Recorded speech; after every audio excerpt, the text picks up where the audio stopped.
Hello and welcome to Unacademy IAS English, a one-stop destination for the English medium civil services aspirants. A very good morning and welcome to the most comprehensive YouTube Hindu analysis. Now, before we start the discussion, please let me know if I'm clearly audible and visible. Please let me know in the comments so that we can get started with today's discussion.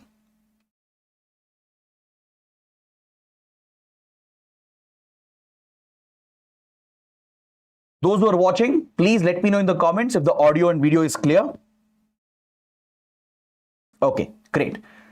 So welcome to the discussion of today's The Hindu newspaper. And first, let's look at the topics that we are going to discuss. From the Delhi edition of The Hindu, I have chosen a total of 11 important articles. So let's cover them comprehensively with all the required details for our exams so that you don't have to go back and read the newspaper again.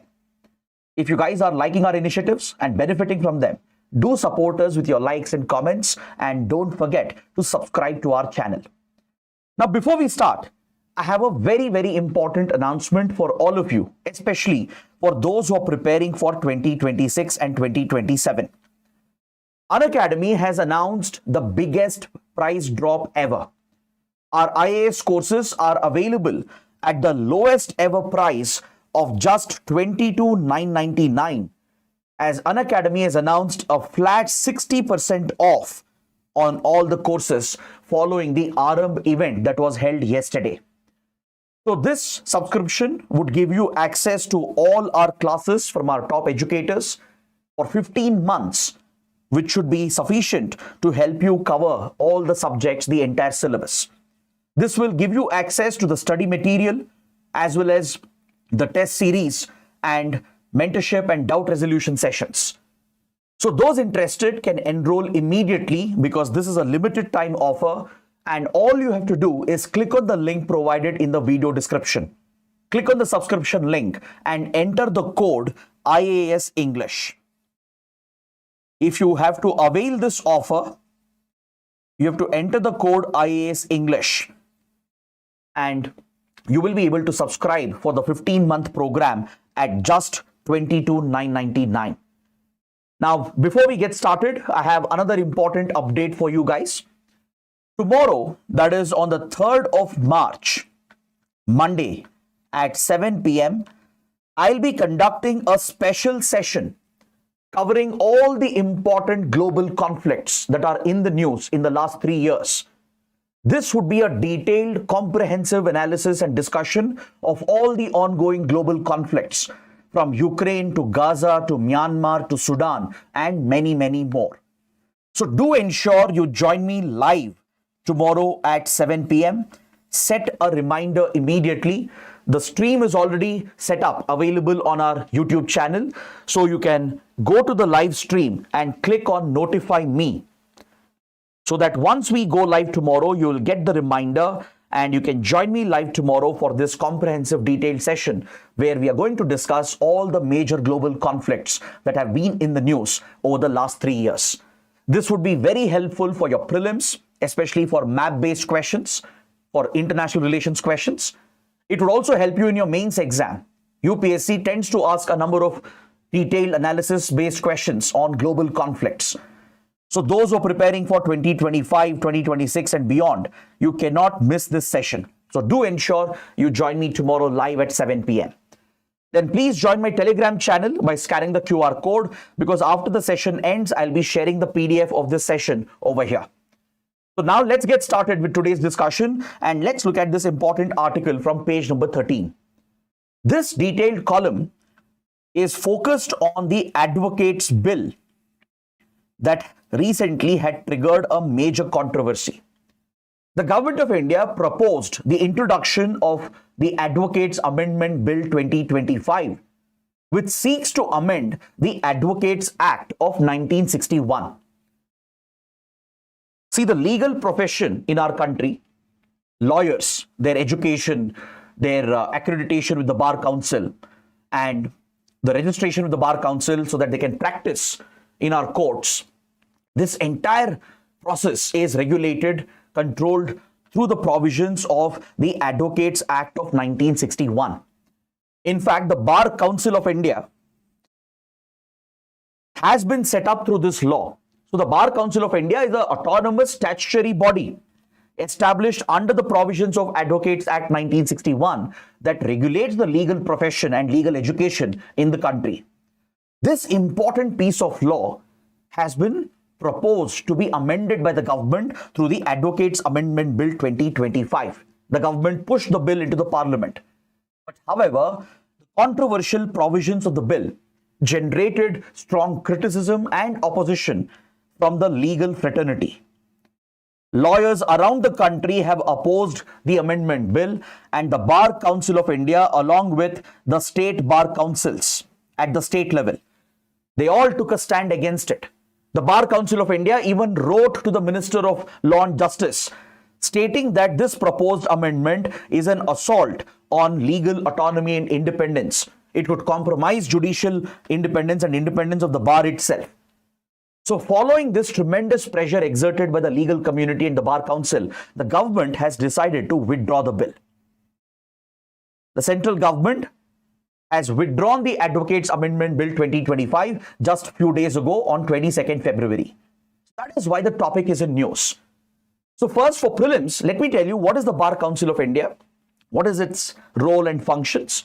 Please understand this, make a note of this. Then we will discuss the bill and the proposed provisions, why the controversy came up, why it has been withdrawn. We'll discuss this in complete detail. As I told you, the Bar Council of India is an autonomous statutory body set up under the Advocates Act 1961 to regulate legal affairs, to regulate legal education and regulate legal practice in the country. The members of the Bar Council are elected amongst the legal fraternity itself from the pool of lawyers who are registered and who are eligible for practice in the country. And it basically lays down the standards for professional conduct. The code of ethics, the code of conduct, the etiquettes to be followed by lawyers in court, in practice, is laid down under the powers which have been vested with the Bar Council of India. The Bar Council also plays a very important role in registering the lawyers, in providing accreditation to them so that they can practice formally, legally in the courts. So accordingly, the Bar Council can even take disciplinary action against those lawyers who don't match the professional standards in the code of conduct laid down by the Bar Council. Any violations, professional violations, can be reported to the Bar Council, and the license to practice of the lawyers can be suspended and revoked. Lawyers can be banned from practice. That is the extraordinary power vested with this autonomous statutory body. It is meant to be autonomous because essentially legal practice is directly linked with the concept of judicial independence and judicial autonomy. Though the government has a representation in the Bar Council, because currently the Attorney General, the Solicitor General, and representatives from State Bar Council are also members of the Bar Council, apart from those who are elected from the legal community. So the government does have a certain degree of role, but Bar Council of India is largely autonomous, managed by the legal fraternity through elections within the community of lawyers. Government's interference in the Bar Council should be limited. Government's control over lawyers should be very limited because don't forget, government itself is the biggest litigant in our judicial system. Most of the cases are essentially involving the government, sometimes against the government itself. So, since the government itself is the biggest litigant in the country, it would be a conflict of interest if the government exercises direct regulatory control over lawyers and the legal profession. That is why Bar Council of India has to protect its autonomy, which in turn has an impact on judicial independence as well, on the very independence of our judicial system. Because don't forget, lawyers are officers of the court. They are not officers of the government. Lawyers represent the court. They essentially fight for the values, the principles of the Constitution, the rights of their clients, the legal rights, the fundamental rights guaranteed through the Constitution, through the laws. They are upheld by the legal fraternity. They are officers of the court.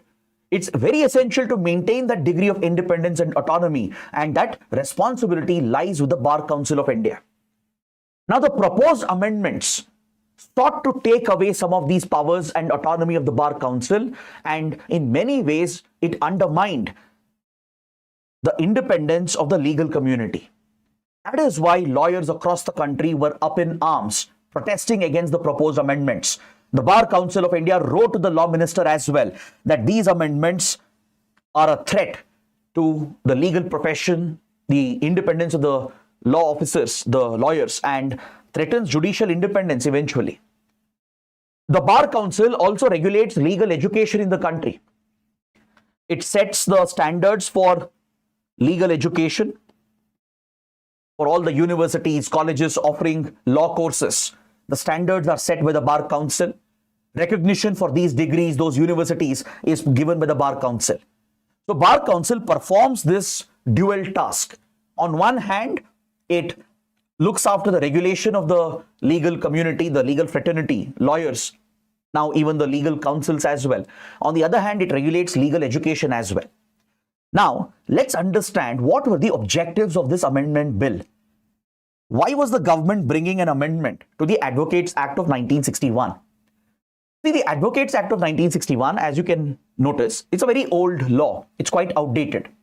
Though there have been few amendments over the years, the government believes that the old act is obsolete. It doesn't provide for global standards to be implemented. Because within the legal profession, there have been a lot of changes. Dynamic, pragmatic shifts have taken place. Complete paradigm shifts have occurred in the legal profession due to changes in economy, changes in the legal system, the changes that have happened in the society. So to account for these paradigm shifting changes that have taken place, to provide for more practical reforms, and to bring our legal profession in line with the global best practices, to help our lawyers evolve in this rapidly changing world, the government feels that this old law, which is now outdated and obsolete, has to be amended with new provisions. So with that intention and purpose, the government pushed the Advocates Bill. Few years ago, in 2023, the law was amended. The law was amended in 2023 to add one provision, basically to eliminate the touts, the fraudulent middlemen who end up gaming the legal system and duping the litigants. To eliminate the touts from the legal processes, in 2023, the law had been amended once. So it builds upon, the new amendment bill tried to build upon this reform by bringing about a number of changes for the legal profession and the authority powers of the Bar Council. So these changes have been strongly opposed. Now we need to understand what were those controversial provisions. There are some provisions which are indeed quite controversial. No wonder the lawyers and the Bar Council have opposed it. Now see, before we discuss these provisions, let me tell you something about lawyers and the legal profession. The legal profession is honestly one of the most challenging professions in the country. Because though it's quite easy to become a lawyer, right, compared to, let's say, medical education, relatively, right? In no way we are undermining the efforts of any form of education, but though you can become a lawyer quite easily, it's very hard to make a career out of it. So please understand what I'm trying to say here. The country produces large number of lawyers every year, but to make a viable career out of it, to be able to look after your family, to achieve your aspirations, it's very, very difficult and challenging. Because advocates in the country, they don't find enough opportunities, especially the young lawyers who graduate, who take up these internships at various law firms. They get paid peanuts as their stipends and as their internship salaries. Even after they enter the world professionally as a full-time advocate, they struggle for years and decades to even make a decent living. Plus, at the higher levels, the mid-levels of the legal profession, there has been heavy politicization. The large-scale politicization, corruption present in the executive, in the judiciary, has eventually crept on into the legal profession as well, making it very hard and difficult for honest, hard-working, meritorious candidates to rise up the ranks.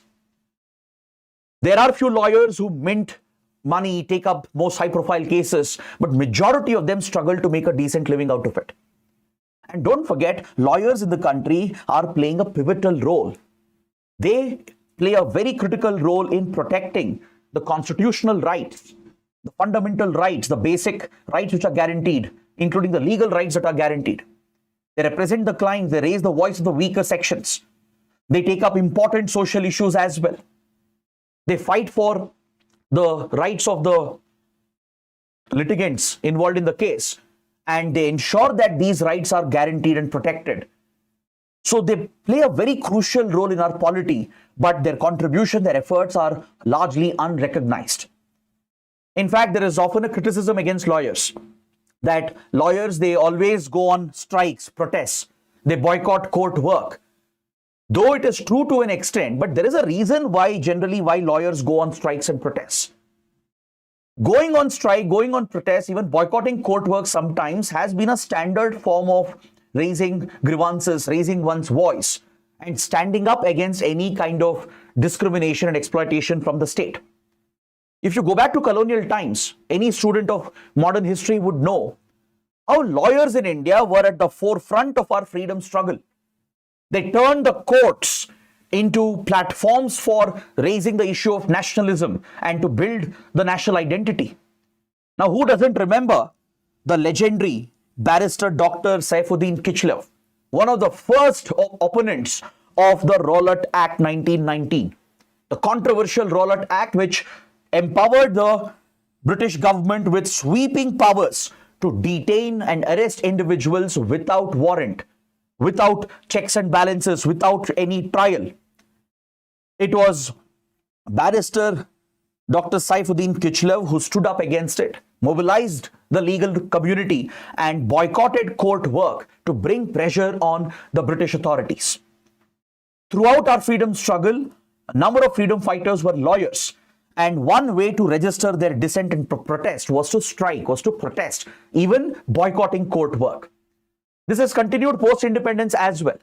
Whenever the legal community has a grievance, whenever there is an assault on the basic rights or the constitutional rights, lawyers have often taken it upon themselves to protect and defend these rights.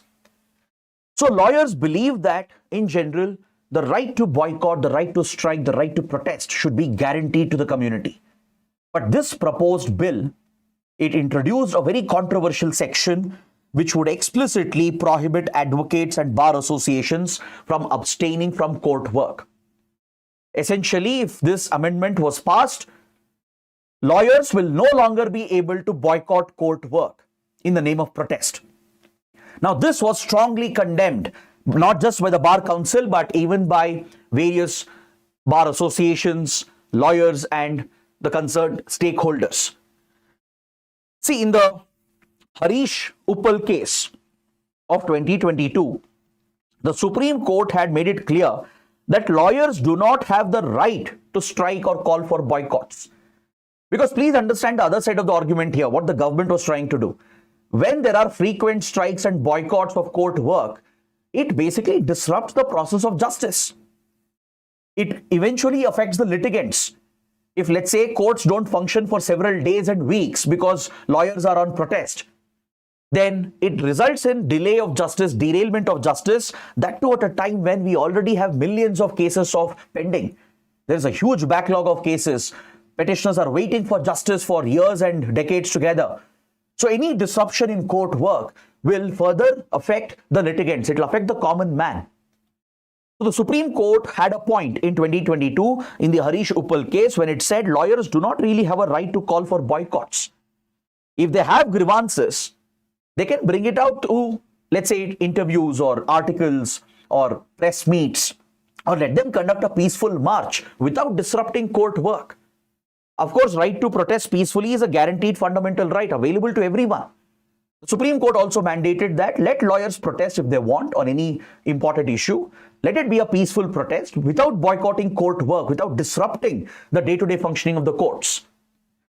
But bar associations and the legal fraternity largely believes that the right to boycott should be present with the lawyers because they've used it only under exceptional circumstances. The Bar Council and many top legal experts who are consulted by the Hindu in this article, they're all of the opinion that the right to strike and boycott has been a powerful tool in the hands of the legal community. In many ways, it has kept the government as well under check. In many ways, it has helped in upholding the rights of the people. and in preserving the values of the Constitution. That's what the legal fraternity is arguing. But of course, it's a debatable topic, right? Because a disruption of court work eventually leads to unnecessary delays and hampers regular court work, and it affects the litigants. It prevents litigants from securing justice. So the government wanted to put a complete ban on such boycotts and strikes, but the legal fraternity has opposed it, brought a lot of pressure on the government, and after the Bar Council of India raised the issue and wrote this letter to the Law Minister, the government has decided to withdraw the bill itself. Now, let me know what you think. I'm sure there must be some lawyers, upcoming budding lawyers as well, who are preparing for civil services. Let me know what you think on this sensitive topic. Should lawyers have the right to strike and boycott? Of course, they should have the right to protest, just like everyone else. But it can be a peaceful protest. They can write articles in newspapers, they can bring out television interviews, conduct podcasts to raise their grievances, right? They can even conduct peaceful protests, nobody is stopping them, without disrupting court work. But do you think lawyers should have a right to call for strikes and boycott court work just because they want to raise their voice on some important issue? What do you think? Let me know in the comments. Next, another controversial provision proposed in the bill was the excessive interference of the government.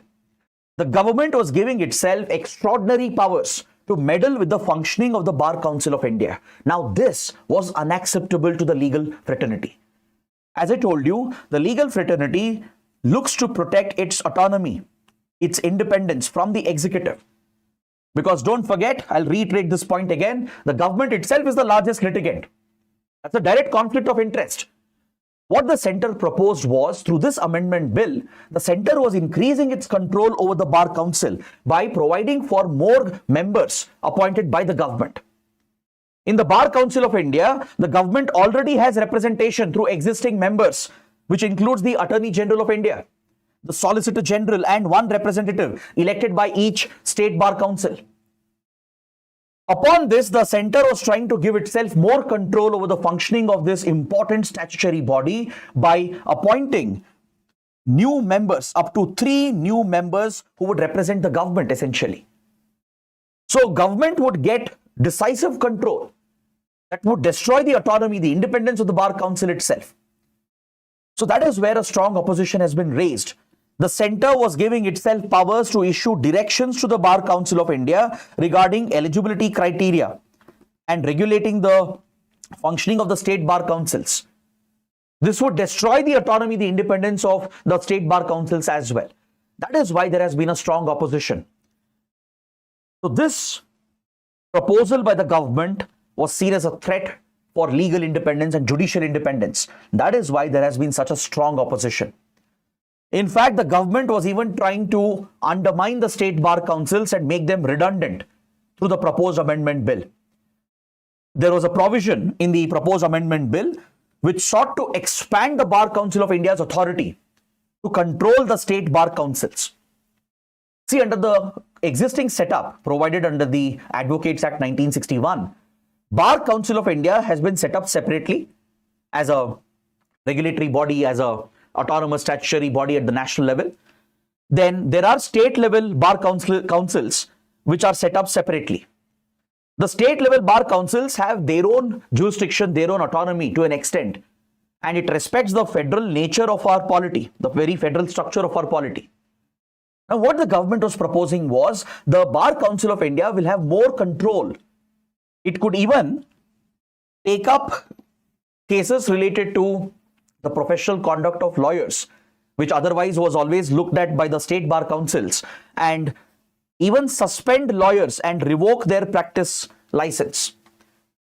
Let's say any cases came up regarding the professional conduct of a lawyer or any violations conducted by lawyers. Those cases would be examined by state bar councils, depending on the jurisdiction. Bar Council of India would not interfere with those cases at the state level.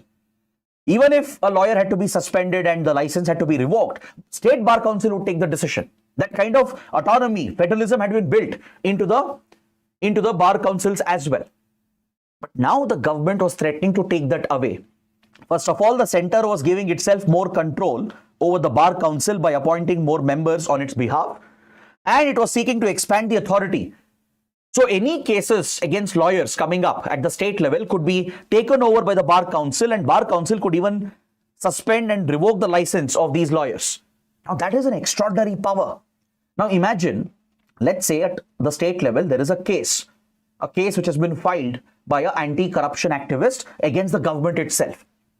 Now, what if the government wants to target that activist who has filed the complaint? They want the case to fall apart.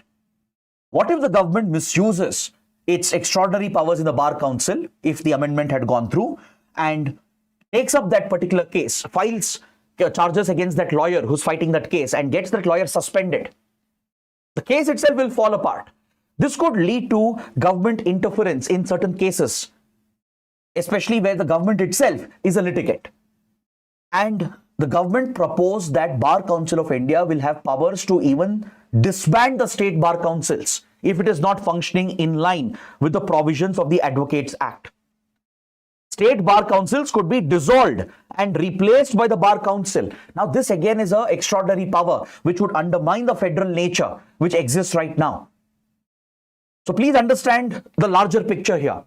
If the amendment bill had gone through, if Centre had placed 3 more members in the Bar Council of India, essentially the central government would be controlling the Bar Council. Now, using the Bar Council and the extraordinary powers which are given, it can get any lawyer suspended, their licenses revoked at the state level. It would basically have nationwide jurisdiction over these cases of professional conduct against lawyers, and it could even order the dissolving and disbanding of the entire state bar council and replacing it with a new bar council. So this was seen as a threat for legal judicial independence. That is why there was such a strong opposition. Then coming to one last point, the bill talked about providing entry for foreign law firms and foreign lawyers and recognition for corporate lawyers in the country. See, there has been a long-standing demand from corporate lawyers who work for large private companies, MNCs, global multinational corporations. They provide legal counsel, they represent the company, but they weren't recognized as practicing lawyers, and they did not have statutory recognition. So this much needed recognition for corporate lawyers was proposed to be provided, which is a very welcome step. Not only for the lawyers working in law firms, in private companies, but also in-house counsels who provide legal advice, legal counsel to corporates and private companies and entities. So they would get statutory recognition, which was a much needed change. But the legal community was alarmed by the provisions which would empower the Centre to frame the rules regarding the entry of foreign law firms and foreign lawyers to practice in India. Now, this has been seen as a threat by domestic law firms, domestic lawyers, as they will have to compete with foreign law firms which might have more resources, right? If you guys have seen popular series like Suits, right? Maybe Indian lawyers were worried about someone like Harvey Specter dominating the legal landscape, right? So this is mainly about protection of domestic interests. The entry of foreign law firms, foreign lawyers, has been seen as a threat by domestic law firms and the lawyers in India. See, in 2022, the Bar Council had already made a provision for foreign law firms to enter the country, foreign lawyers to practice in our country on a reciprocal basis. Let's say 2 countries, let's say India, Singapore, because Singapore is a major legal hub. So let's say India, Singapore have a reciprocal arrangement where Singapore allows Indian law firms to set up office in Singapore and practice there. If Singapore allows Indian lawyers to practice in Singapore, then India would also provide a reciprocal arrangement that Singapore-based law firms and lawyers can practice in India and set up office in India. So such provision was already introduced with the Bar Council of India itself. But now the bill was seeking to give this power to the Centre. The Centre will frame the rules to allow foreign law firms and foreign lawyers. So if the market has been opened up for wider participation from foreign legal firms, right, this could be a threat for domestic law firms and lawyers in the country. So that has been opposed by the legal community as well.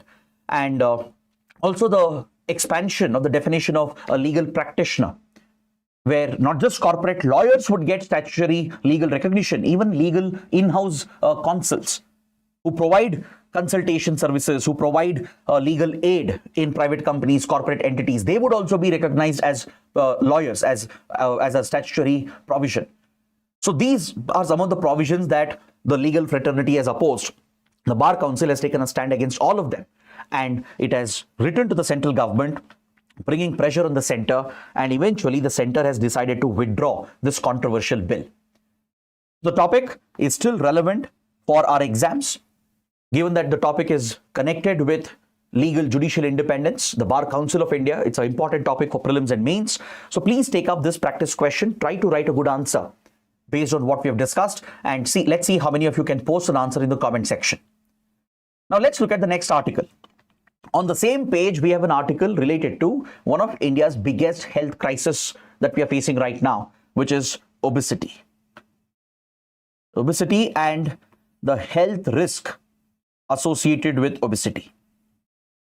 The topic is in news because recently Prime Minister Modi, in his Mann Ki Baat address, raised the much needed attention and focus on this critical issue of obesity, as obesity levels have been rising rapidly amongst Indians. The Prime Minister even presented some data. I don't know if you guys heard his Mann Ki Baat address. It was quite insightful.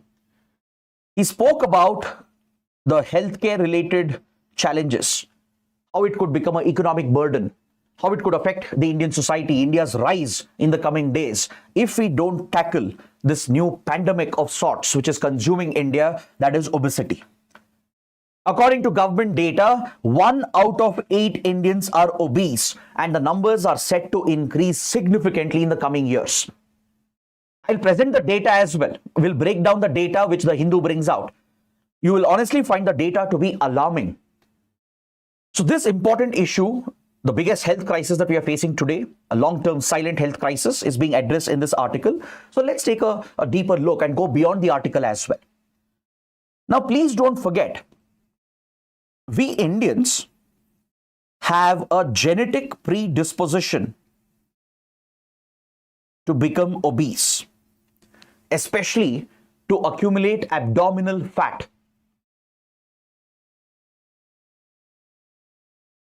I don't know how many of you know this. Indians have a genetic predisposition. We are genetically predisposed to become overweight, especially to accumulate visceral fat around the abdomen. And this is the biggest threat. The accumulation of visceral fat around the abdomen, which increases your waist circumference, is the biggest threat which could lead to several types of non-communicable diseases. So compared to other ethnicities, Indians have one of the highest genetic predisposition towards gaining abdominal fat, meaning Indians in general are at greater risk. So let's understand what is the crisis we are facing right now. Let's look at the numbers. Let's break it down. Then we'll understand the causes and what can be done to counter this biggest health crisis that India is facing. Now, according to the WHO, the World Health Organization, obesity is defined as being overweight, accumulation of abnormal excessive fat, which could pose a risk to health, is defined as obesity or a condition of being overweight. Now, according to NFHS data, the National Family Health Survey, if you compare NFHS 4 and NFHS 5 data, which was basically collected in a span of 5 years, NFHS 4 was carried out in 2015-16. It's based on the data from 2015-16. Then 4 to 5 years later, NFHS 5 was conducted based on data from 2019-2020. So in this span of 5 years, from 2015 to 2020, let us see how obesity levels have changed in the country. If you take women who tend to have a greater genetic predisposition again to gain abdominal weight, they have shown a significant increase from 20.6% to 24% in just 5 years. Amongst men, the numbers have jumped from 18.9% to 22.9%. So out of the total male population, as of 2020-21, almost 23% of our male population have been obese, recorded as obese by the NFHS survey. And 24% of our women have been recorded as obese and overweight as per the NFHS survey. But the writers say that this is a gross underestimation. Why? Because the methodology, the parameter that you're using to measure obesity could be incorrect. In most cases, the BMI, body mass index, is taken as a reference point. But experts believe, many doctors, dietitians, experts believe BMI is not the right indicator to measure obesity or if someone is overweight.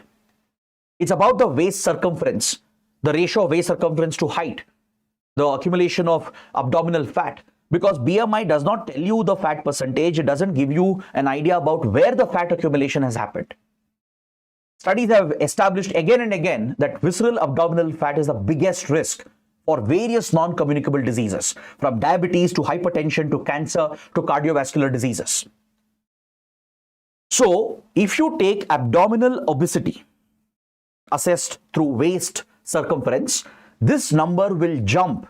Just look at the number. It will jump to 40% amongst women, 12% amongst men. Now, don't think men are not overweight. That's not the case at all. This is talking only about abdominal obesity. Now, if you plug this with BMI as well, male obesity will also jump significantly, upwards of 35%. So, a large percentage of our population is headed towards obesity. Now, this is not just an India-specific problem. This is a global problem. In most developed economies, in United States, even in parts of Europe, in Australia, right? Around the world, in China, in developing countries like China, even in underdeveloped countries like African countries, obesity has been a major healthcare challenge that countries have been dealing with. This has a lot to do with lifestyle, the sedentary lifestyle, lack of exercise, the poor diet, the low nutrition, high fat, junk diet that most of us are consuming in this fast-paced world is largely responsible for all these problems.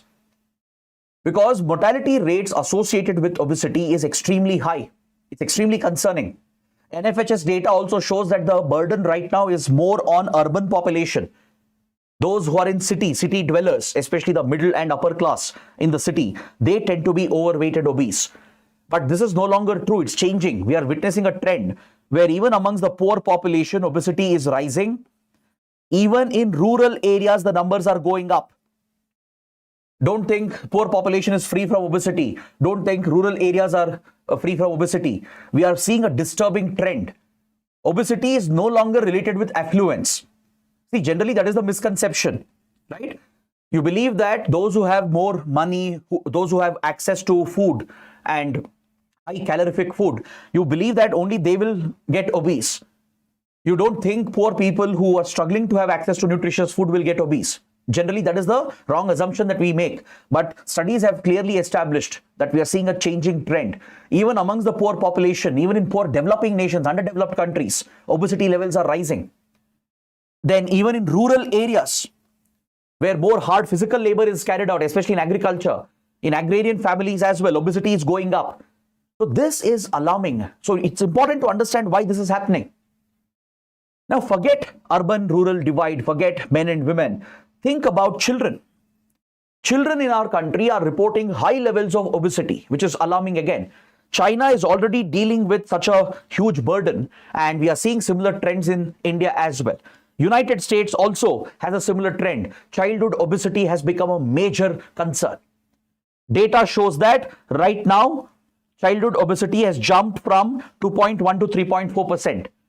But in the coming years, this will see an even more exponential jump.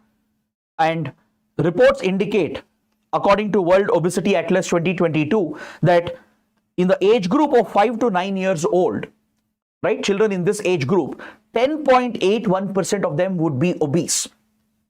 Then in the age group of 10 to 19 years old, 6.23% would be obese by the end of the decade. These numbers are very, very concerning because, see, childhood obesity has a long-term impact. Studies have shown the deadly health impact of childhood obesity. Those who tend to be obese in their childhood will transition into adulthood obesity as well. The chances are high. And don't forget, these children would unnecessarily get subjected to body shaming. They could get bullied in school, leaving behind a traumatic experience which could affect their mental health, which could affect their psychological setup. See, don't think it's a silly issue or it's something that you can make fun of. It's a very serious issue. Body shaming, fat shaming, bullying in schools, colleges has become extremely concerning. And those children who tend to be obese will face this trauma, this mental trauma, which could affect them psychologically as well, affect their overall upbringing, limiting their social interaction. It could affect their studies. It could affect their participation in social life, pushing them into depression, anxiety, leaving behind generational trauma. So there are long-term risk factors that we are talking about. Mortality rates will increase. People will start dying at a younger age. See, obesity has been directly linked with a variety of non-communicable diseases, especially type 2 diabetes, the early onset of type 2 diabetes, the early onset of hypertension, various cardiovascular diseases, which could even lead to myocardial infarction, cardiac arrest. Today, you see young people in the age group of 20, 30 years losing their lives because of cardiac arrest. There could be multiple reasons, but obesity is one of the major contributing factors.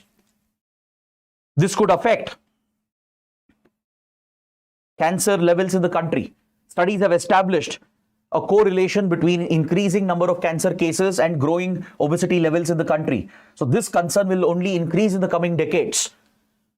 Various organs, critical organs from liver to kidney to pancreas to spleen get significantly affected when people are obese because of a bad diet, poor nutrition, and lack of exercise.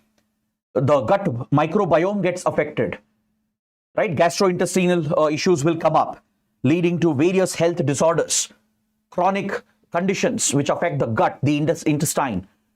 So many such health risk factors are present, and they're all linked with increased mortality rates, basically early death.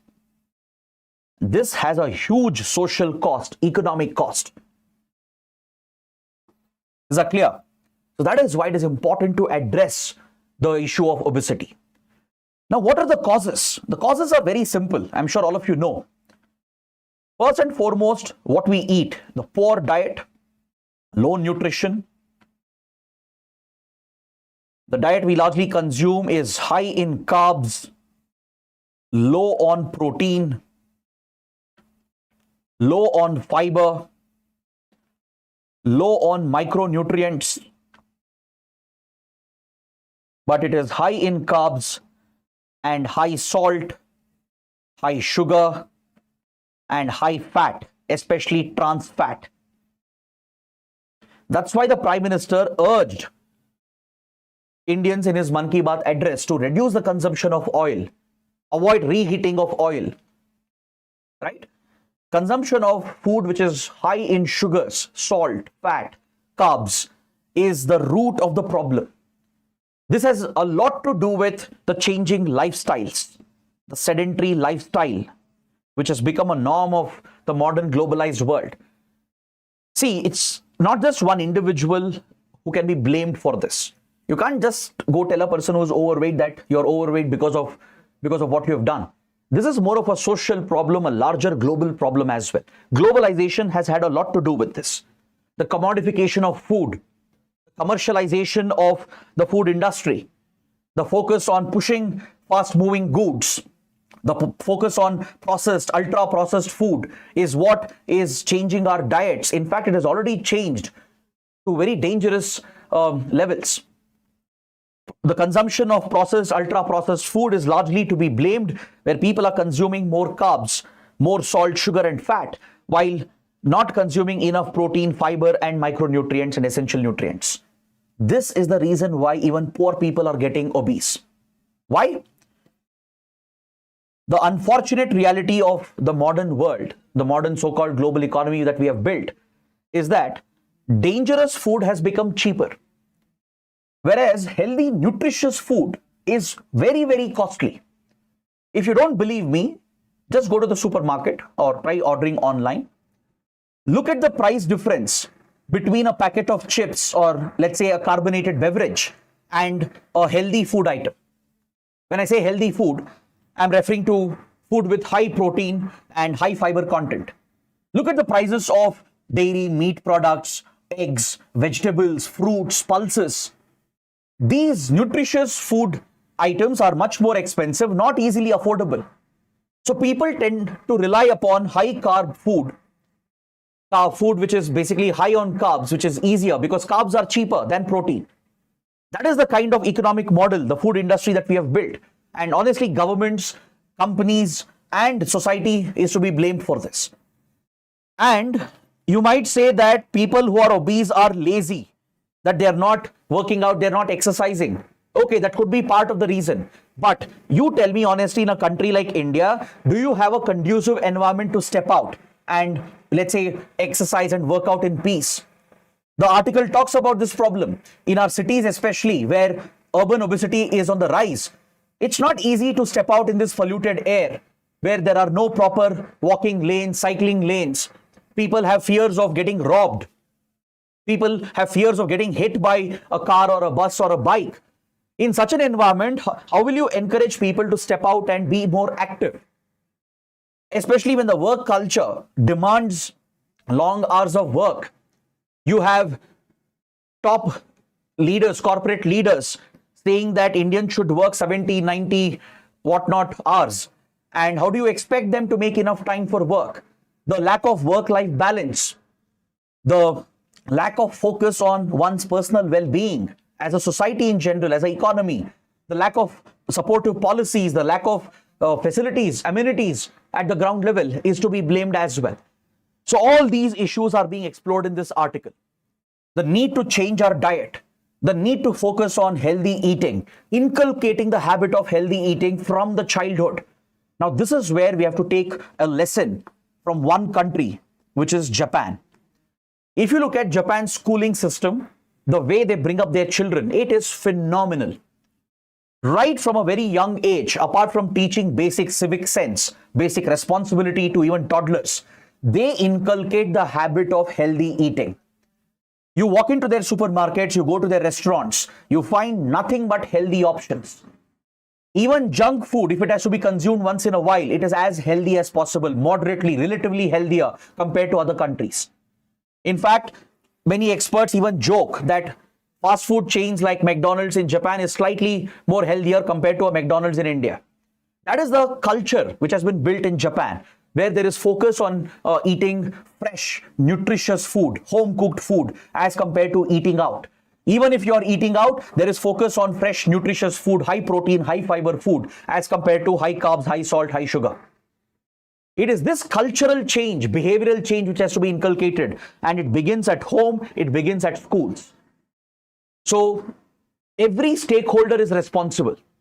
Each family is responsible, schools are responsible, the healthcare system is responsible, the governments are responsible. If your local government doesn't create adequate facilities for exercise, for cycling, for walking, who would like to step out in a populated, crowded, and polluted city? You don't feel like going outdoors, right? The restriction on outdoor activity, the lack of work-life balance, where you don't get time to exercise, where you just slouch on a chair in front of a computer, right? This practice of sedentary work also has to be blamed, where many companies don't adequately encourage an active lifestyle. They expect employees to slog 12, 14 hours in front of a computer without adequate incentive. In fact, they could even get penalized if they take out time for personal life. So that is the root of the problem here. The poor diet, the lack of exercise, the lack of support from the society, the government, and the economy. This, if it is not addressed, we are staring at nothing short of a pandemic of sorts. Of course, obesity is not contagious, but it could easily become a sort of a pandemic that could drag down a country. Many countries are dealing with this problem, and India is staring at a major crisis in the coming years. Because I'll tell you one alarming statistic. Out of 100 deaths reported in our country, 60 of the deaths are because of non-communicable diseases. Now you make the calculation. How many of these deaths could be because of diabetes, hypertension, cardiovascular diseases, and cancer? Out of every 100 deaths, 60 deaths are because of non-communicable diseases, and trust me, a good number of them, majority of them will be linked with obesity. So that is the crisis we are dealing with. So it's a very, very important topic. Now let's look at the smaller articles in today's paper and quickly wrap up today's session. On page 10, we have this article which gives us an update about a new draft rule which is being brought out by the University Grants Commission to tackle discrimination in our universities and colleges. See, we were just discussing about bullying and ragging in our schools and colleges in the context of obesity. But even more than that, or almost on same lines, in our schools, colleges and universities, students are at the receiving end of bullies and discriminatory policies on the lines of caste, on the lines of religion, on the lines of gender, on the lines of their color, their race, their ethnicity and whatnot. Now, who doesn't remember horrific incidents such as Rohit Vemula suicide incident, where students from SC/ST community have been pushed to commit suicide because they were humiliated, discriminated, not in some random college, but at top level universities, denied equal opportunities just because they were from a lower caste. There have been many instances where students from other religions have been looked down upon. They have been discriminated, even targeted, deliberately excluded and left out. Gender-based discrimination. Women, the girl child facing discrimination on the grounds of gender, on the lines of color, race and ethnicity. Look at the recent incident at KIIT in Odisha, how Nepali students were stereotyped and targeted by none other than the teachers and the faculty themselves. Look at the recent horrific incident in Kerala, where an innocent student who was bullied for his dark complexion eventually committed suicide. So these are horrific cases being reported across the country. And if you talk to the younger generation in your family, let's say school-going children, college-going children, talk to them, the levels of ragging, bullying has reached alarming levels. This is not just about few students who are doing this. There is large-scale discrimination coming in from the institution itself, from teachers, from the staff, or from the policies of the institution. So this has become a serious concern, and petitions have been filed at the Supreme Court to revise the guidelines of UGC against discrimination in our colleges and universities. These cases were filed by the mother of Rohit Vemula, who had committed suicide on the grounds of caste-based discrimination, and as well as Payal Tadvi, who also committed suicide as a result of abusive discrimination, exclusion faced in a university setup.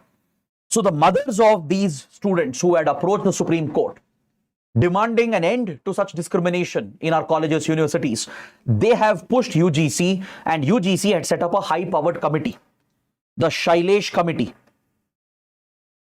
The Shailesh N Zala Committee was set up by the University Grants Commission.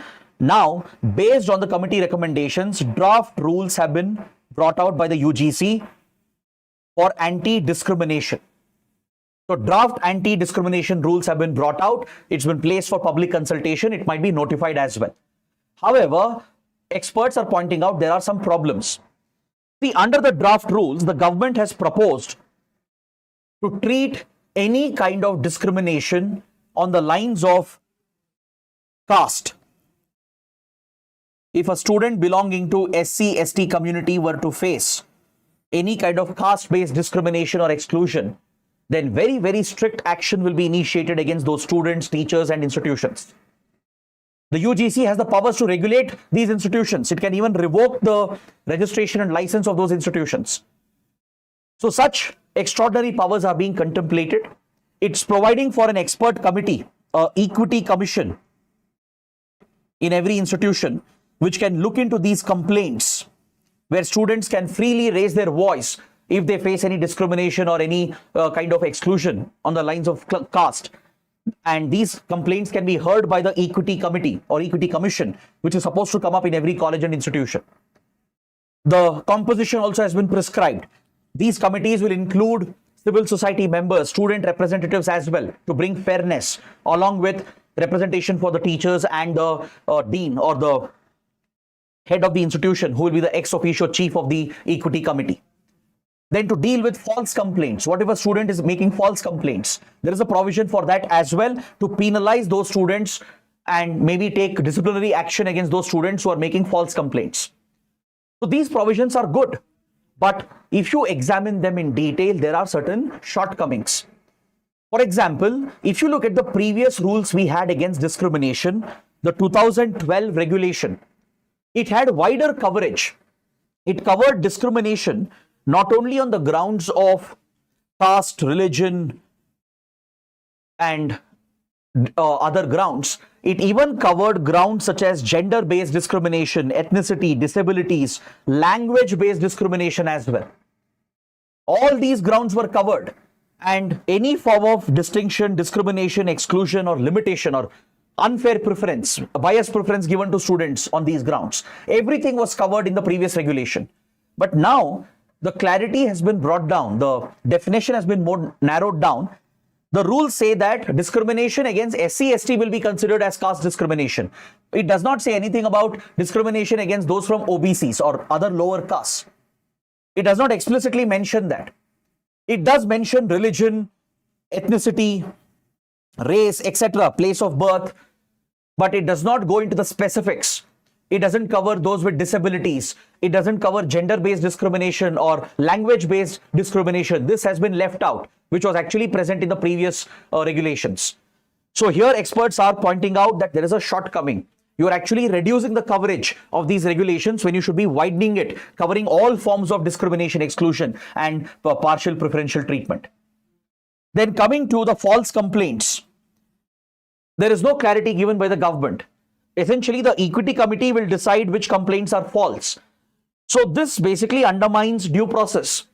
What if even in a genuine case, the college tries to cover up the case and dismisses it as a false complaint, and then even takes disciplinary action against those students who complained? Tomorrow it will deter even genuine students to come up and file complaints. So there is no clarity given on this regard as to how the equity committee will determine that a complaint was false complaint. Because even though there is civil society representation and student representation, since the college or university will have an upper hand, they could easily twist the case, and there are no checks and balances provided here for the equity committee.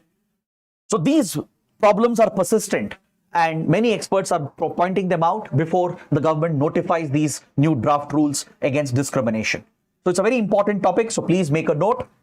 Then coming to another topic from Pakistan, a very small topic.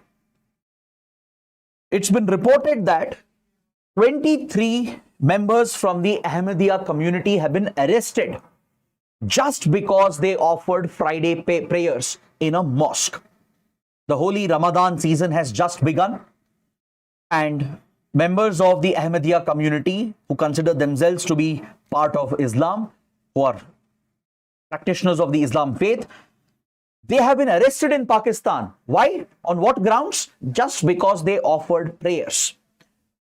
Now, this is where you need to understand the plight of this community in Pakistan, the Ahmadiyya community. They constitute a religious sectarian minority. The Ahmadiyyas, also referred to as the Ahmadis, they have faced brutal discrimination, oppression, and even targeted violence in Pakistan from many, many decades, right from 1947. The Ahmadiyya community, which has its origin in the Punjab region, which is in today's Pakistan, right, the Pakistan part of Punjab, that is where the Ahmadiyya sect was born. They practice a slightly distinct form of Islam, but under the theological constitution of Pakistan, where Pakistan has designated itself as a theological state, adopted a state religion, that too a rigid strand of Sunni Wahhabist Islam has been adopted as Pakistan's state religion. We have seen that Muslims of other sects have been discriminated and targeted. Shias, Hazaras, and the Ahmadiyyas have faced decades of discrimination and even targeted violence. So, Pakistan even carried out a constitutional amendment, the second constitutional amendment, through which Ahmadiyyas were declared as non-Muslims. Imagine a constitutional change being done for this purpose, declaring an entire sect as not Muslims. They have even been denied their right to pray and carry out basic religious practices which are part of Islamic faith. That is why it is considered as a crime in Pakistan for Ahmadiyas to offer prayers, to visit a mosque, to read the Holy Quran. This is the kind of discrimination, targeted oppression that Pakistan has carried out. This has nothing to do with religion. This is about politics of the state of Pakistan. How it has weaponized religion to discriminate against minorities. So Pakistan has not only targeted religious minorities like Hindus, Buddhists, Christians, and Sikhs, it has even targeted and discriminated Muslims of other sects like Ahmadiyas, Hazaras, and Shias. The Ahmadiyas are one of the most persecuted communities in Pakistan. In fact, majority of them have left the country, shifted to other countries. The main Ahmadiyya community, which was centered in Punjab region of Pakistan, has shifted base to England. So those who are left behind, they face severe restrictions. There are terrorist groups in Pakistan which aim to target and wipe out the Ahmadiyya community. That is the kind of targeted violence against them. And any practice by the Ahmadiyyas is seen as blasphemous. They could be arrested and punished by the state just because they pray or just because they want to practice their faith. This is the kind of religious discrimination, and this is constitutional. That's why, please understand, everything that's constitutional need not be right. Pakistan's constitution is that flawed. Its second constitutional amendment was about declaring Ahmadiyyas as non-Muslims and preventing them from practicing their faith. So that is what you need to understand. It's a very important issue from the Pakistani society, which is relevant for India's relations with Pakistan.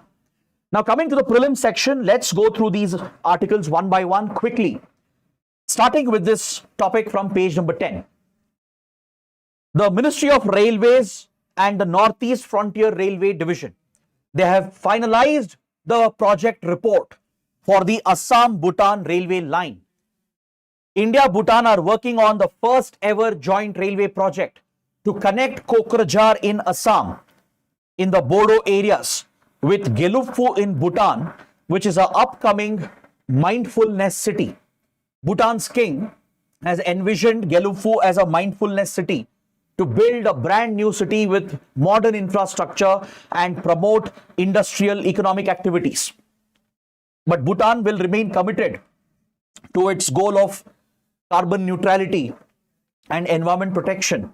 So it will focus on non-polluting industries like service-based industries, research, innovation, IT industry, and various services from education to financial fintech services to even legal services. Bhutan wants to turn Gelugfu into a mindfulness city with focus on environment, biodiversity, spirituality, parallelly with infrastructure and economic development. So this is a mega project Bhutan is pursuing with India's direct support. India is pumping funds, giving assistance and support for the Gelugfu Mindfulness City project. And we have proposed the first ever railway link, cross-border railway link, connecting Kokrajhar in Assam with Gelugfu. This project has great transformative potential for the region. It will not only set up cross-border connectivity and improve relations and improve trade, it could create new opportunities for entire Northeast region. The youth across the Northeast region could find opportunities in Gelugfu in Bhutan, and it could improve economic opportunities, lifting up the economy of the Northeast India itself. So that is what you need to know about the Assam-Bhutan railway line project, which is being pushed by India. The project report has been finalized and submitted. Next, this article on page 10 refers to a backward region in Rajasthan that lies on the borders with Madhya Pradesh, known as the Dang region. Those who are from Rajasthan or Madhya Pradesh, I'm sure you would have heard about the Dang region. It comprises of 8 remote and backward districts in Rajasthan that borders Madhya Pradesh. Now, can you tell me which are these 8 districts in the comments? These 8 districts of Rajasthan that borders Madhya Pradesh, they are part of this Dang region, considered to be one of the most backward region. The terrain geography also is very complicated here. It's an extension of the Bundelkhand region that extends from Madhya Pradesh and UP, which is known for its ravines and gorges. So it's not arable land. It's not fit for agriculture. You don't find adequate water. There's water scarcity here. So it's a very remote area with limited development, limited access, very difficult to reach the region as well. The development is compromised. Connectivity has been affected. Basic services are not adequately available. from water to electricity to roads. So the Rajasthan government has made some special budgetary allocation for the Dang region to provide special funds for basic infrastructure and services to be delivered in these 8 districts of the Dang region that is present in Rajasthan on the borders with Madhya Pradesh. So please make a note. Next, an article on page 11 mentions the cotton productivity mission, which has been launched by the Modi government in this year's union budget. When Finance Minister Nirmala Sitharaman presented the budget last month, she announced a major mission to support cotton farming and the cotton industry in India. The mission for cotton productivity. So the government is preparing to launch the mission. It will take off in another 4 to 5 months. So let's understand the goals, the objectives of this mission. In the budget, the government has set aside 2,500 crores to be spent over the next 5 years. From 2025 to 2030, Government of India will be spending 2,500 crores in 3 stages with a focus on 3 areas of cotton production and the cotton economy. The first pillar, the first mini mission, will focus on improving cotton yield and productivity by providing better seeds to farmers, better inputs, and better technical assistance to farmers. The goal is to improve cotton yield and cotton productivity. That is the first mini mission within the mission for cotton productivity. The second mini mission involves the Cotton Corporation of India, which will focus on modernizing the cotton mills, the ginning and pressing units to improve the efficiency of our cotton industry. So Cotton Corporation of India will mobilize the funds to bring in specialized machinery, equipment, and provide the skills and provide financial incentives and support for the cotton industry to transform the processing sector. Then finally, the third component, the third mission, will focus on alternate natural fibers, such as banana fiber, milkweed fiber, bamboo fiber, so that alternatives to cotton can also be promoted. So that is the third mini mission. These are the 3 components of the mission for cotton productivity, which has been launched in this year's budget. So it's a very, very important topic for your prelims.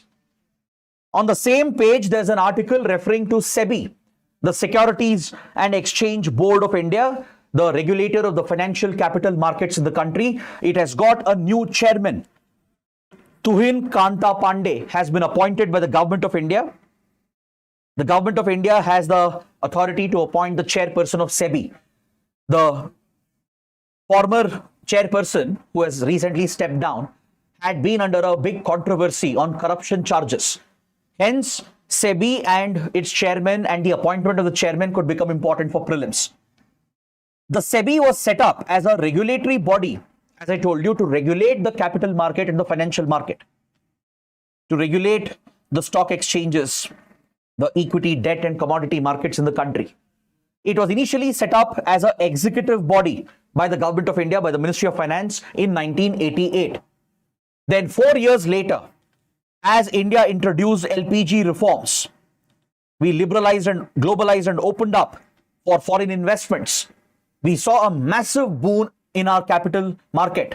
And to regulate the capital markets and the financial markets, the SEBI Act was enacted in 1992, giving it statutory status.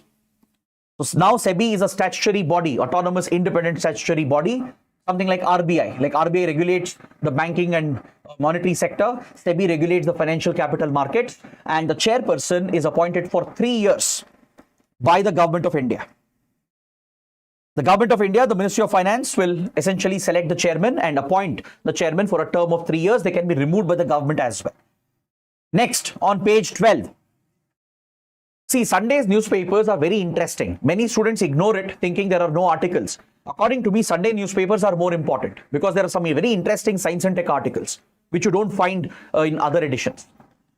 So this article on page 12 in the science and tech section refers to a type of condition known as selenosis. Selenosis is a deadly condition caused by excessive consumption of selenium. Selenium is actually a micronutrient present in a number of food items, especially in wheat. In moderate quantity, selenium is actually good. It has anti-cancer, antioxidative properties. But in higher concentration, it can lead to a condition called selenosis. It can become toxic. It results in severe hair loss, damage to your nails, and it can even lead to other related conditions. A ICMR study, Indian Council of Medical Research report, has established that consumption of wheat, which has high levels of selenium, has been directly linked with sudden significant hair loss even amongst the younger population. This condition is called selenosis, triggered by high consumption of selenium. If it is consumed beyond the permissible limits, wheat especially contains selenium, and certain types of wheat which is grown in the Punjab-Haryana belt is responsible for immediate sudden hair loss which is occurring even amongst the younger population. Many such cases have been reported in the country, and there is a need to tackle this. There is a need to spread awareness about selenosis and the consumption of wheat which might have high selenium content. This also results in nail damage. It significantly damages the nail bed and nail growth. Then coming to another scientific study published in Nature. Nature is a globally renowned scientific journal. A study has been published about air pollution in Delhi NCR region that establishes the sources of PM 2.5 pollution in Delhi NCR belt. PM 2.5, particulate matter 2.5, these are very fine aerosols left behind mainly because of incomplete combustion of fossil fuels. And these organic aerosols are absolutely deadly. Because of their minute size, they can easily enter the respiratory tract, get lodged in the lungs, and have a severe impact on our respiratory system. Now, we all know what are the sources of pollution in Delhi, but this study, it reiterates and re-establishes that fact. It has established that there are two distinct types of sources which are releasing PM 2.5 in Delhi. There is one source coming from inside. This is the major problem. Majority contribution of PM 2.5 is coming from within Delhi, which is because of vehicular emissions and as well as residential emissions. These causes which are attributed to inside of Delhi, within Delhi, is one prime contributor to PM 2.5 levels, which happen to be extremely high in Delhi, especially during the winter months. Of course, the geography, the unique wind patterns have a role to play. The temperature inversion that happens, the still air condition which is present, the lack of winds also has a role to play. But inside Delhi, the main contributor is coming from here. Within Delhi, the main problem is vehicular combustion and residential emissions. Because especially during winter months, poor families, they burn cow dung and organic material for heating and cooking purposes. A lot of dry waste is also set on fire sometimes. And apart from that, vehicles, all the petrol, diesel-based vehicles, especially the trucks, the diesel-guzzling cars and vehicles, they are the main contributors, emitting large volumes of these organic aerosols, which is present in the atmosphere, even in the lower reaches as PM 2.5 particles, which even gets inhaled, resulting in respiratory disorders. This is the major concern, the major contribution, the major source. Second is coming from outside of Delhi, which is mainly due to the burning of the organic biomass, which is a reference to the farm fires which are set in the neighborhood of Delhi, in Punjab, Haryana, UP, the agrarian farms which are set on fire, right? Farm fires, stubble burning is the second contributor. So both these factors are responsible for high concentration of PM 2.5. But the bigger source is coming from within Delhi. So that's why policy makers have to look at the data. Every time, whenever Delhi faces this problem, especially during winter months, right, when weather condition is also ideal for deadly smog condition, everyone ends up blaming just stubble burning. Stubble burning is just one part of the problem, and it's an outside problem. Within Delhi, there are addressable issues present, such as vehicular emission, residential emission, and other industrial activities and construction activity. By addressing these activities within Delhi, problem of air pollution can be much more efficiently tackled. Of course, stubble burning has to be dealt with, but more than the outside source, the inside sources are more seriously contributing to high PM 2.5 levels. This is something our policymakers, our politicians need to understand. Because every winter month, governments are trading the blame. Center blames the states and union territory. The states and UTs blame the center. They blame each other. It becomes just a blame shifting game between different parties and governments. The root of the problem lies in Delhi itself. So now that there is a new government in Delhi, it has a responsibility to tackle the sources coming from inside of Delhi, bring down vehicular emission, tackle residential emission, industrial and construction emission. That is the biggest source. Then, of course, center has to work with the neighboring states as well. They have to work together to tackle stubble burning, which is the outside contributor. Coming to the last article for today. This is from Turkey. There is a massive development from Turkey, also recently renamed as Turkiye. A major Kurdish militia, the PKK. The PKK has surrendered, agreed for a ceasefire with Turkiye, and brought its 4 decades of insurgency to an end, and agreed for a peace negotiation, for a peace treaty with the Turkish government. See, the PKK was set up in 1984 by some radical leaders of the Kurdish community. The Kurds are an ethnic group found in this part of West Asia. Out of Turkey's total population of 85 million, 20% of the population are from the Kurdish community, found over here in southern and eastern parts of Turkey. So 20% of Turkey's population is made up of the Kurdish community. Kurds are found in neighboring countries as well, such as Syria, Iraq, and Iran. So Kurds are spread across this region from Turkey to Syria, Iraq, and Iran. So the Kurds have been fighting for independence. They want to form their own country known as Kurdistan. Especially Kurds have faced repeated targeted oppression, violence, and subjugation in Turkey. They accuse the Turkish government of repressing the Kurdish community, taking away their rights, their land and resources. And they have been fighting a long-drawn insurgency from more than 40 years. So the PKK was one such Kurdish outfit, the Kurdish Workers' Party. Kurdish Workers' Party, or PKK, which was led by Abdullah Öcalan, who has been in a Turkish jail for many years. So recently, this Kurdish leader who heads this terrorist outfit, Turkey and some countries look at this group as a terrorist outfit. Even US, European Union, which are allies of Turkey, they have designated the PKK as a terrorist organization. But the Kurd groups look at PKK as an independence, pro-revolutionary group, a nationalist group. So its leader, who had been in a Turkish jail, has now agreed to end the militant movement, to bring the insurgency to an end. And he has called for a ceasefire between the two sides. And they've agreed for a peace process to bring this conflict to an end. So this is a big development. But don't think the Kurdistan movement will end with the surrender of PKK and the ceasefire agreement, because there are other Kurdish armed groups in neighboring Syria. In Syria, we have the Syrian Democratic Forces, which actually played a very big role in helping US to target Islamic State in Syria. When ISIS had captured significant territory in Iraq and Syria, it was the Kurdish fighters from other Kurdish militant groups such as YPG. There are other Kurdish militant groups present here, which today have formed a new coalition called Syrian Democratic Forces. They were backed by the US, given funds, weapons, and support to tackle the growth and spread of Islamic State. Recently, the changes in Syria has threatened the survival of the Kurdish groups.